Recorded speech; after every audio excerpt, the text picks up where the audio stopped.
यह संस्मरण श्वेता जैन द्वारा लिखित है। सुपार्श्वमती माताजी के संस्मरण से सजी स्मारिका वात्सल्य वृष्टि स्मृति ग्रंथ का प्रकाशन सन 2013 में किया गया था। आप सुन रहे हैं इस स्मारिका का ऑडियो रूपांतरण। नवीन जैन के निर्देशन में इस ऑडियो का निर्माण किया है यादगार लम्हे डॉक्यूमेंट्री मेकर ने। रोशनी चांद से सितारों से नहीं, लहरों में मौज है किनारों में नहीं, सबसे निराली आपकी शान है, आप जैसी माँ तो हजारों में नहीं। आज हम उस कमल की ओर अपनी निगाह उठा रहे हैं जो किसी मानसरोवर में ही खिला करता है। मैनसर की तपती हुई बालू के बीच कोई महकता फूल खिल जाए तो ये मरुस्थल का सौभाग्य कहलाएगा। फूल भले ही अनगिनत किस्म के होते हैं, पर सौरभ और सौंदर्य दोनों का संतुलन तो हर किसी फूल में नहीं होता। मेरी गुरु माँ सुपार्श्वमती माता जी एक अद्भुत फूल थी। ऐसा फूल सौभाग्य से मिलता है। ऐसे स्वर्ण कमल, ब्रह्म कमल धरती पर कभी कभी ही खिलते हैं। ये फूल किसी बाग या गमले में नहीं खिला, ये तो आचार्य श्री वीर सागर जी महाराज द्वारा दीक्षित होकर खिला। सम्यक दर्शन ज्ञान चारित्र रूपी रत्नत्रय का यह फूल आरिका माँ सुपार्श्वमती जी थी। वह बहुत ही शांत और सौम्य थी। जो भी आपके एक बार दर्शन कर लेता था वह बार बार दर्शन करने को आतुर रहता था।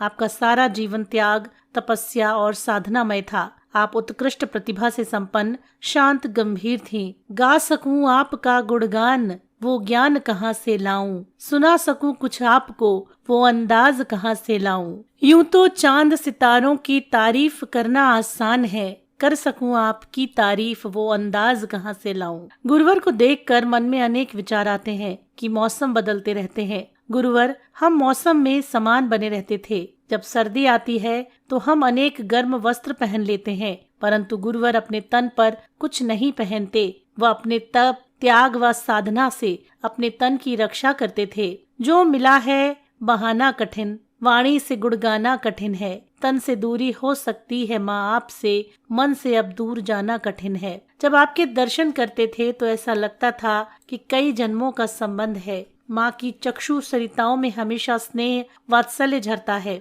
उनका अनुशासन, कर्तव्य निर्वाह एवं चर्या सभी ने नियमों का पालन हिमालय सी अटलता लिए हुए है। संसार में उस व्यक्ति का कोई अस्तित्व नहीं होता जिसके जीवन में गुरु का समागम न हो, क्योंकि गुरु वह पारस पत्थर होता है जिसके छूने मात्र से लोहा स्वरूप अज्ञानी प्राणी भी सोना बन जाता है। उसके जीवन में वह निखार आ जाता है जो स्वर्ग में होता है। गुरु का शाब्दिक अर्थ होता है अंधकार को मिटाने वाला। आज के समय में मानव जाति जिसे संसार की सबसे श्रेष्ठ कृति माना जाता है, वह इतने घोर अज्ञान रूपी अंधकार में भटक रहा है। यदि उन्हें कोई सन्मार्ग का दीपक दिखा सकता है तो वह है गुरुवर। माँ आपके अंदर एक नहीं अनेक गुण थे। जिस प्रकार समुद्र में प्रति समय झाग उठता रहता है, उसी प्रकार आपके अंदर प्रति समय नए नए चिंतन उठते रहते हैं। जिस प्रकार समुद्र प्रति समय लहरों के माध्यम से कचरे को दूर करता है, उसी प्रकार आप प्रति समय